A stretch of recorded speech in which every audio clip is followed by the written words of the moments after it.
Hello നമസ്കാരം. എന്തൊക്കെയുണ്ട് വിശേഷങ്ങൾ? എല്ലാവർക്കും സുഖം തന്നെയല്ലേ? ഞങ്ങളിവിടെ സുഖമായിരിക്കുന്നു. അപ്പോൾ ഞാനിന്ന് വന്നിരിക്കുന്നത് വളരെ എളുപ്പത്തിൽ തയ്യാറാക്കാൻ പറ്റുന്ന ഒരു നാടൻ ഒഴിച്ചേറി ആയിട്ടാണ് കേട്ടോ. ചോറിൻ്റെ കൂടെ കഴിക്കാൻ പറ്റുന്ന ഒരു സൂപ്പർ ആയിട്ടുള്ളൊരു കറിയാണ്. ഈ കറി ഉണ്ടെങ്കിൽ പിന്നെ വേറെ ഒന്നും വേണ്ട സത്യം പറയുകയാണെങ്കിൽ. അപ്പോൾ കൈപ്പയ്ക്ക മാങ്ങക്കറിയാണത്.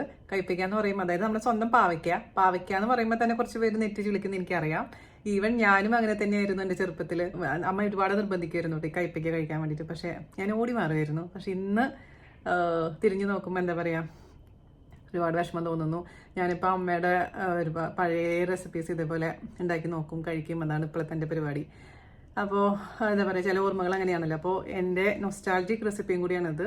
എല്ലാവരും തയ്യാറാക്കി നോക്കണം. അതുപോലെ തന്നെ കഴിഞ്ഞ ദിവസം ഞാൻ പോസ്റ്റ് ചെയ്തിട്ടുണ്ടായിരുന്നു നമ്മുടെ നാടൻ ചിക്കനില്ലേ, അതായത് എന്താ പറയുക, വഴറ്റാതെ വളരെ എളുപ്പത്തിൽ തയ്യാറാക്കാൻ പറ്റുന്ന ചതച്ച മുളക് ഇട്ടിട്ടുള്ള വളരെ കുറച്ച് ഇൻഗ്രീഡിയൻസ് വെച്ചുണ്ടാക്കിയുള്ള ചിക്കൻ ഒരുപാട് പേര് ട്രൈ ചെയ്ത് നോക്കിയിട്ടുണ്ടായിരുന്നു. വീഡിയോ കണ്ടവർ, ഇനിയും ഒരുപാട് പേര് കാണാത്തവരുണ്ട്. അപ്പോൾ ആ വീഡിയോ കാണാൻ മറക്കരുത് കേട്ടോ.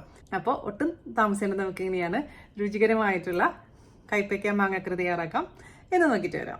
അപ്പം നമുക്ക് വളരെ രുചികരമായിട്ടുള്ള തൃശ്ശൂർ സ്റ്റൈലിൽ നമ്മുടെ കൈപ്പയ്ക്ക, അതായത് പാവയ്ക്ക പച്ചമാങ്ങക്കറി തയ്യാറാക്കാം കേട്ടോ. അതിനുവേണ്ടി ഞാനിവിടെ എടുത്തിരിക്കുന്നത് ഒരു പാവയ്ക്കയാണ്. ഒരു പാവയ്ക്കനെ നമുക്ക് ആദ്യം ജസ്റ്റ് ഹാഫായിട്ട് മുറിക്കുക, പിന്നെ ഹാഫായിട്ട് മുറിക്കുക, അങ്ങനെ 4 പീസ് വരുന്ന പോലെ ഇതുപോലെ നല്ല നൈസായിട്ട് മുറിച്ചിരിക്കുന്ന പാവയ്ക്ക. ഞാനിവിടെ എന്താ ചെയ്തതെന്ന് വെച്ച് കഴിഞ്ഞാൽ കുറച്ച് നേരം, ഒരു അരമണിക്കൂർ നേരം പാവയ്ക്കനെ വിനീഗറിലിട്ട് സോക്ക് ചെയ്ത് വെച്ചു. 2 ടേബിൾ സ്പൂൺ വിനീഗർ ഒഴിക്കുക, പിന്നെ കുറച്ചും കൂടി വെള്ളം ഒഴിച്ചിട്ട് പാവയ്ക്ക ഇങ്ങനെ മുക്കി വെക്കുക. അപ്പോൾ എന്തിനാന്ന് വെച്ച് കഴിഞ്ഞാൽ ഒരുപാട് കയ്പുണ്ടെങ്കിൽ അതൊന്നും മാറിക്കിട്ടാൻ വേണ്ടിയിട്ടാണ്. പക്ഷേ പാവയ്ക്കയുടെ കയ്പ് താല്പര്യമുള്ളവർ അതൊന്നും ചെയ്യേണ്ട, വെറുതെ ജസ്റ്റ് വാഷ് ചെയ്തെടുത്താൽ മതി കേട്ടോ. വിനീഗർ ഇല്ലാത്തവർ അതിന് പകരമായിട്ട് നമ്മുടെ സാമ്പാർ പുളി ഇല്ലേ, നമ്മളെ കോൽപ്പുളി എന്ന് പറയില്ലേ, സാമ്പാർ പുളി ഇതേപോലെ തന്നെ നന്നായിട്ട് പിഴിഞ്ഞിട്ട് അതിൽ സോക്ക് ചെയ്ത് വെച്ചാലും ഒരുപാട് കയ്പുണ്ടെങ്കിൽ അത് മാറിക്കിട്ടും. അപ്പം അങ്ങനെ എടുത്ത് വാഷ് ചെയ്ത് വെച്ചിരിക്കുന്ന ഒരു പാവയ്ക്കാണിത്. നമുക്ക് മാറ്റി വയ്ക്കാം. അപ്പം ആദ്യം തന്നെ നമുക്ക് എന്താ ചെയ്യാന്ന് വെച്ചാൽ, ഏത് പാത്രത്തിലാണ് ഉണ്ടാക്കാൻ പോകുന്നത് ആ പാത്രം അടുപ്പത്ത് വെക്കാം. അതിലോട്ട് നമുക്ക് ആദ്യം തന്നെ 2 പച്ചമുളക് ഇട്ട് കൊടുക്കാം. ഒരു 4 ചെറിയുള്ളി നൈസാക്കി അരിഞ്ഞത്. ഇപ്പം ചെറിയുള്ളി ഇല്ലെങ്കിൽ അതിന് പകരമായിട്ട് സവാള ഉപയോഗിക്കാം. ഞാനിവിടെ ചെറിയുള്ളി സവാള ഉപയോഗിക്കുന്നുണ്ട് കേട്ടോ. ഒരു ചെറിയ സവാള വളരെ നൈസാക്കി അരിഞ്ഞത്, നീളത്തിൽ അരിഞ്ഞത് ഇട്ട് കൊടുത്തിട്ടുണ്ട്. ഒരു മീഡിയം സൈസ് ഇഞ്ചി ചതച്ചത്, ഒരു പകുതി തക്കാളി, കാശ്മീരി മുളക് പൊടി 1/2 ടീസ്പൂൺ, എരിവുള്ള മുളക് പൊടി 1/2 ടീസ്പൂൺ. ഇപ്പം മുളക് പൊടി കാശ്മീരി മുളക് പൊടി ഇല്ലെങ്കിൽ അതിന് പകരമായിട്ട് സാധാരണ മുളക് പൊടി മാത്രം ചേർത്ത് കൊടുത്താലും മതിയാവും കേട്ടോ. 1/4 ടീസ്പൂണോളം വരുന്ന മഞ്ഞൾപ്പൊടി, 2 തണ്ട് കറിവേപ്പില, പിന്നെ ആവശ്യത്തിന് ഉപ്പ്, 1/2 ടീസ്പൂൺ ഉപ്പ് ചേർത്ത് കൊടുത്തിട്ടുണ്ട്. ആവശ്യമെങ്കിൽ മാത്രം പിന്നെ ചേർത്ത് കൊടുക്കാം. 1 ടേബിൾ സ്പൂൺ വെളിച്ചെണ്ണ ഒഴിച്ച് കൊടുക്കാം. അതിലോട്ട് നമുക്ക് ഈ പാവയ്ക്കും കൂടെ ഇട്ട് കൊടുക്കാം. അതിനുശേഷം കൈ വെച്ചിട്ട് നന്നായിട്ടൊന്ന് തിരുമ്മി കൊടുക്കാം. ആഹാ, എന്താ വാസന എന്നറിയാം. ചിലർ ഇതിലേക്ക് മല്ലിപ്പൊടി ചേർക്കും. നിങ്ങൾക്ക് മല്ലിപ്പൊടി താല്പര്യമാണെങ്കിൽ 1/2 ടീസ്പൂൺ മല്ലിപ്പൊടിയും കൂടെ ചേർക്കാം കേട്ടോ. ഞാൻ ഇതിലോട്ട് ഒരു അല്പം ഉലുവപ്പൊടിയും കൂടെ ചേർക്കുന്നുണ്ട്. ഒരു നുള്ളു ഉലുവപ്പൊടി അതും കൂടെ ചേർത്ത് നന്നായിട്ട് അങ്ങ് തിരുമ്മി കൊടുക്കാം. നമ്മളിതിൽ മാങ്ങ കുറച്ച് നേരം കഴിഞ്ഞിട്ട് ഇടുന്നുള്ളൂ കേട്ടോ. തിരുമ്മി പിടിപ്പിച്ച് വേണം. സമയം ഉണ്ടെങ്കിൽ നമുക്കിതൊരു 20 മിനിറ്റോളം ഇങ്ങനെ വെക്കാം. അല്ലെങ്കിൽ തിരക്കുണ്ടെന്നുണ്ടെങ്കിൽ ഈ സമയത്ത് തന്നെ കുക്ക് ചെയ്യാം കേട്ടോ. പിന്നെ ഈ കറി ഇന്ന് ഉണ്ടാക്കിയിട്ട് നാളെ എടുക്കാനാണ് ഏറ്റവും ടേസ്റ്റ്. ആ സമയമാകുമ്പോഴേക്കിനും നാളെ ആകുമ്പോഴേക്കിനും ആ മസാലയൊക്കെ പിടിച്ച് ആ മാങ്ങയുടെ പുളിയൊക്കെ ഇറങ്ങി ഈ കയ്പയ്ക്കയുടെ കയ്പൊക്കെ ഒന്ന് കുറഞ്ഞ് അടിപൊളിയായിരിക്കും. തീ കത്തിക്കാം. 2 മിനിറ്റോളം ഇതൊന്ന് വഴറ്റിയെടുക്കാം. വഴറ്റണ്ടെന്നുണ്ടെങ്കിൽ ഇതിലോട്ട് ഡയറക്റ്റായിട്ട് വെള്ളം ഒഴിച്ച് അടച്ചു വെച്ചിട്ട് കുക്ക് ചെയ്താൽ മതിയാവും കേട്ടോ. 2 മിനിറ്റ് വഴറ്റുന്നത് എന്തിനാന്ന് വെച്ച് കഴിഞ്ഞാൽ ആ കയ്പയ്ക്കൊക്കെ ഒന്ന് ജസ്റ്റ് ഒന്ന് കുക്കായി കിട്ടാൻ വേണ്ടിയിട്ടാണ്. ഇതിലോട്ട് മസാല പിടിക്കാൻ എളുപ്പമായിരിക്കും. ഒരുപാട് നേരം ഒന്നും വഴറ്റൊന്നും വേണ്ട. അപ്പോൾ നമ്മുടെ കയ്പയ്ക്ക ഒരു 2-3 മിനിറ്റ് വാട്ടിയെടുത്തിട്ടുണ്ട് കേട്ടോ, മീഡിയം ഫ്ലെയിമിൽ. അതായത് നമ്മൾ ഒഴിച്ച് വെളിച്ചെണ്ണ ഉണ്ടല്ലോ, പിന്നെ വെളിച്ചെണ്ണ ഒഴിക്കേണ്ട ആവശ്യമൊന്നുമില്ല. അപ്പോൾ ഇത് നാടൻ റെസിപ്പി ആയതുകൊണ്ടാണ് ഞാൻ വെളിച്ചെണ്ണ ചേർത്തിരിക്കുന്നത്. അതേസമയം നിങ്ങളുടെ അടുത്ത് ഇപ്പോൾ വെളിച്ചെണ്ണ ഇല്ലെങ്കിൽ ഏത് ഓയിൽ വേണമെങ്കിലും ഉപയോഗിക്കാം കേട്ടോ. ഇതിലോട്ട് നമുക്ക് 1 കപ്പ് വെള്ളം ഒഴിച്ചു കൊടുക്കാം. ഞാനിപ്പോൾ ഇവിടെ ചൂടുവെള്ളമാണ് ഒഴിക്കുന്നത്. 1.5 കപ്പ് ഒഴിച്ചു കൊടുക്കാം.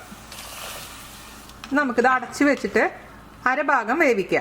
അരഭാഗം വെന്ത് കഴിഞ്ഞതിന് ശേഷം, കുക്കായി കഴിഞ്ഞതിന് ശേഷം നമുക്കിതിലോട്ട് പച്ചമാങ്ങ ചേർത്ത് കൊടുക്കാം. അതേസമയം ഇപ്പോൾ ഈ റെസിപ്പി ശരിക്കും പറഞ്ഞാൽ പച്ചമാങ്ങയുടെ റെസിപ്പി തന്നെയാണ്. പക്ഷേ നിങ്ങളുടെ അടുത്ത് പച്ചമാങ്ങ ഇല്ലെങ്കിൽ അതിന് പകരമായിട്ട് നമ്മുടെ സാമ്പാർ പുളി പിഴിഞ്ഞൊഴിക്കാം കേട്ടോ. അപ്പോഴും സൂപ്പറാണ്. നമുക്കിത് അടച്ചു വെക്കാം. മീഡിയം ഫ്ലെയിമിൽ വേവിക്കാം.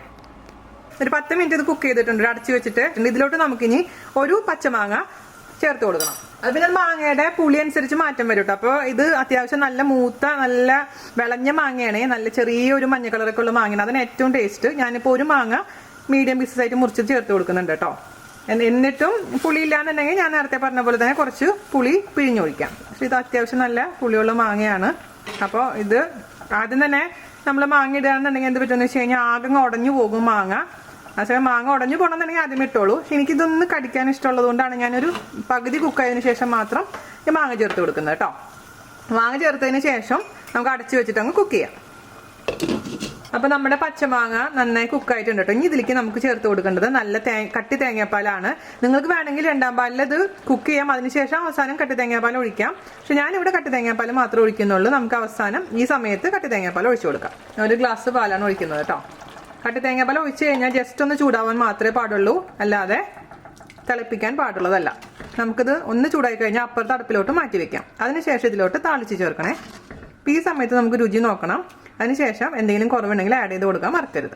ഈ സമയത്ത് നോക്കുമ്പോൾ ചെറിയൊരു കൈപ്രസൊക്കെ ഉണ്ടാവും. ഞാൻ പറഞ്ഞ പോലെ ഈ പുളിയൊക്കെ ഒന്ന് ഇറങ്ങുമ്പോഴാണ് കറക്റ്റ് രുചി നമുക്ക് അറിയാൻ പറ്റുള്ളൂ. രാവിലെയൊക്കെ ഉണ്ടാക്കി വെക്കണമെങ്കിൽ ഉച്ചയാകുമ്പോഴേക്കും സൂപ്പർ ആയിരിക്കും. പക്ഷെ ഞാൻ പറഞ്ഞ പോലെ പിറ്റേ ദിവസത്തേക്കാണ് ഇതിങ്ങനെ കൂടുതൽ സൂപ്പർ ആവുക കേട്ടോ. ഉപ്പ് പോരാ. ഓക്കെ, നമുക്ക് അടുപ്പ് മാറ്റി വെക്കാം. അടുപ്പ് മാറ്റി വെച്ചിട്ടുണ്ടെങ്കിൽ കാച്ചി ഒഴിക്കാം കേട്ടോ.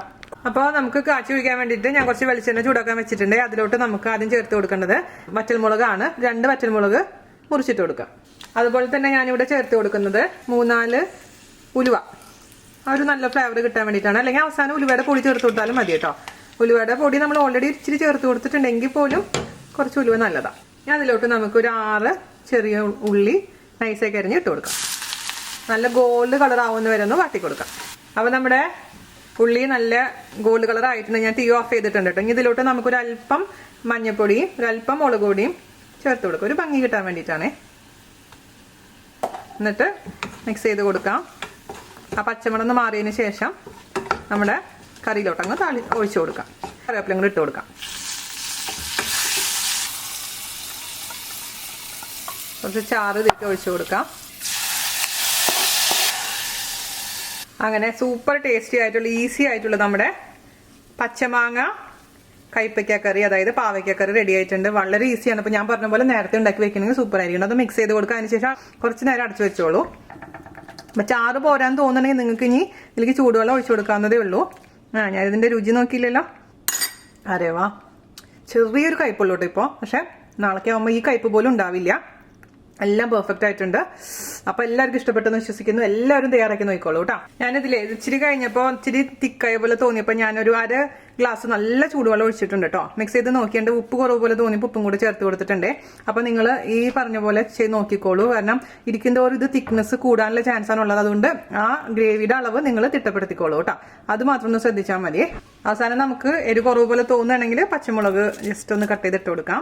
പച്ചമുളക് ഇത് എരിവ് കുറവ് വേണ്ടിയിട്ടല്ല, പക്ഷെ ഒരു നല്ല ഫ്ലേവർ കിട്ടും ഇത് അവസാനം ഈ ചെറിയ ചൂട്ടിലോട്ട് പച്ചമുളക് അരിഞ്ഞിട്ട് കൊടുക്കുമ്പോൾ. അപ്പോൾ ഇത്രയും അടിപൊളിയായിട്ടുള്ള കറി എല്ലാവർക്കും ഇഷ്ടപ്പെട്ടു എന്ന് വിശ്വസിക്കുന്നു. എല്ലാവരും തയ്യാറാക്കി നോക്കിക്കോളൂ കേട്ടോ. അതിനുശേഷം ഫീഡ്ബാക്ക് പറയാൻ മറക്കരുതേ. അപ്പോൾ അടുത്ത അടിപൊളിയായിട്ടുള്ള റെസിപ്പി ആയിട്ട് വരുന്നവരെ നന്ദി, നമസ്കാരം. Thank you.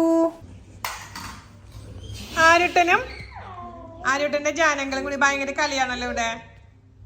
ആരും ടി വിയിൽ ഇടയ്ക്ക് സൗണ്ട് വരുമ്പോൾ അങ്ങോട്ട് നോക്കും.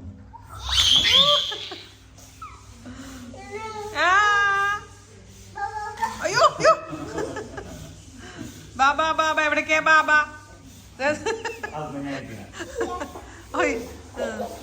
അതും ഇരിക്കാനാ ബെസ്റ്റ്. പറ്റിയ പ്രായല്ലേ. അവിടെ ആരും ഇല്ലടാ. ആരുവിന്റെ പോലെ ഒരു കുട്ടീനെ നോക്കിയേ. വാ,